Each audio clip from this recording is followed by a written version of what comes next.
If you, like so many golfers, struggle to get the lead arm straight through impact, it could well be a simple case of a misunderstanding of how to do it. I see a lot of golfers out there trying to stretch the lead arm out at impact. And the problem with that is that your trail arm is trying to do the same. Your trail arm is swinging the club down and trying to straighten itself again in order to create this triangle that you had at the beginning of the golf swing and get the club down to the golf ball.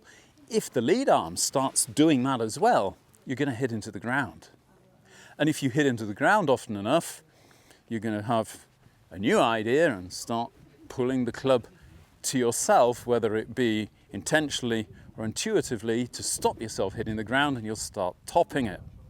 So how in the world do the pros manage to get this straight lead arm, a slightly bent trail arm in impact, and then not pushing the arm or straightening the arm in any way? Well, it's all about kind of the physics of moving this triangle of your shoulders, arms and hands through the golf ball. If you can really think of it as just a triangle here, which is hung on an axis. It's not exactly what it is, but it gives you at least a kind of a visual point to start with.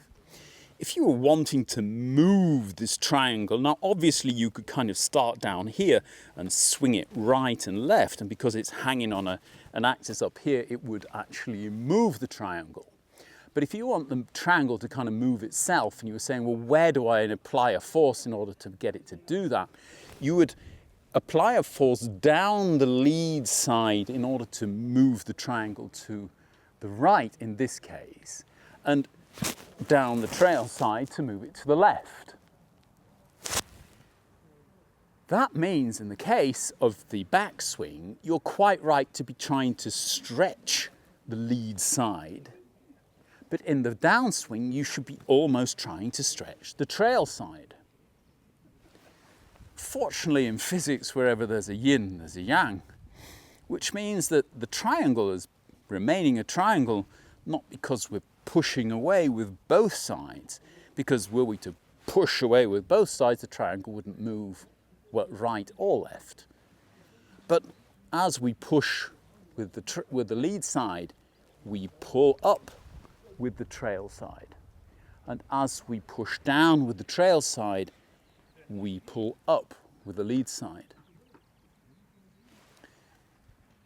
Fortunately, when I give my body these kind of impulses, these kind of commands, it automatically realizes that in order for that to happen, the shoulders have to turn, the hips have to help them, and the legs should do a bit of work as well. But if you actually look at what's happening to the lead arm through impact, it's being pulled away from the ball with the lead shoulder and pulled down to the ball with the trail arm. And therefore, the lead arm is being stretched out, not by actually pushing consciously towards the ball with the lead arm, but simply by the opposing forces that the trail side of the triangle in that case and the lead shoulder are actually applying to it. And this is the reason that the pros seem to have such a beautiful long lead arm for such a super long time, even after impact, because the rotation that they're able to achieve in their hips and shoulders means that they are really getting that lead shoulder up and behind them, away from the ball. The trail arm is then working down in order to stretch down to the ground and get the ball.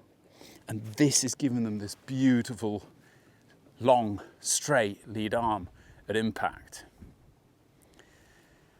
As ever, golf is a counterintuitive sport. But you just got to think of it as swinging a triangle to the right and to the left. And to do that, rather than moving it here, you're going to move it here and then here. So there's a circle of force. As I move it back, the force is going down the lead arm, up the trail arm, and across the shoulders. As I move through the ball, down the trail arm, up the lead arm, and across the shoulders. This is helping me to move the club not only backwards and forwards, but down the target line for that short space between my feet where I need it, before swinging it around my body and into the end position. This is one of the reasons why it looks so simple. It's simply, these forces are perfectly balanced in a good golf swing. And that is basically the reason that the pros are on the driving range every day. Getting a balance between the forces in the lead side, pulling up, away and around the body, and the forces in the trail side, pushing down and through the golf ball. And if you do that perfectly, you have complete control about the amount of ground contact there is, and where and when and how you make contact with the golf ball. Hope this has helped you to better understand how you can keep your lead arm straight through impact. If it has, hit that like button. If you haven't subscribed to the channel, please do so, and we'll see you in the next one.